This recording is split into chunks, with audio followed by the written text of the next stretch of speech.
বিষ্ণুনবী বলেন জাহান্নামের সবচেয়ে হালকা আযাব কি হবে শোনো। জাহান্নামের সবচাইতে হালকা আযাব হলো ওই ব্যক্তির আযাব যার পায়ে দুটো জাহান্নামের আগুনের জুতা পুড়িয়ে দেয়া হবে। ওই আগুনের উত্তাপে তার মাথার মগজগুলো ভাতের মারের মতো টপ টপ টপ টপ করে বেয়ে বেয়ে পড়বে।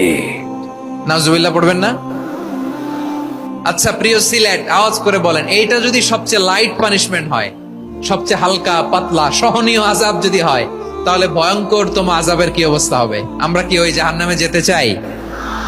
জাহান্নামের অবস্থা এত ভয়ঙ্কর হবে, জাহান্নামের ভেতরে লক্ষ লক্ষ কোটি কোটি কাফির মুশরিককে দেওয়ার পরেও জাহান্নাম বলবে হাল মিন মাজিদ, আরো আছে নাকি, আরো দাও।